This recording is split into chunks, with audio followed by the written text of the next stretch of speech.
অনেক আগে তিনজন যুবক সফরে বের হয়েছিল।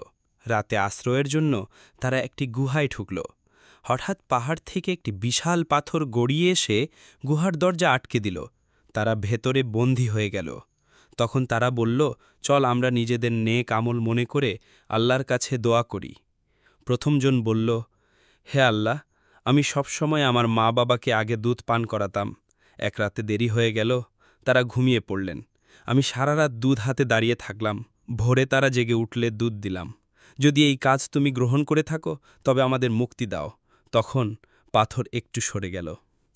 দ্বিতীয়জন বলল, হে আল্লাহ, আমি এক নারীকে খুব ভালোবাসতাম, তাকে ভুল পথে ডাকতাম।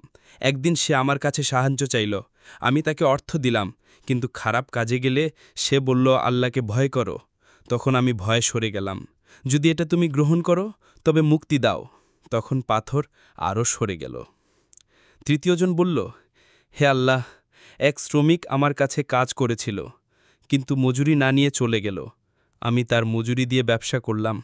সময়ের সাথে প্রচুর পশু হলো। বহু বছর পর সে ফিরে এলো। আমি সব পশু দিয়ে বললাম এগুলো তোমার। সে নিয়ে গেল, আমি কিছু রাখিনি। যদি এটা তুমি গ্রহণ করো তবে মুক্তি দাও। তখন পাথর পুরো সরে গেল, তারা বেরিয়ে এলো। এই গল্প আমাদের শেখায়, আল্লাহর কাছে দোয়া করতে হলে নেক আমলকে সামনে আনতে হয়। মা বাবার খেদমত, হারাম থেকে বিরত থাকা আর আমানত রক্ষা করা আল্লাহর কাছে অনেক প্রিয়।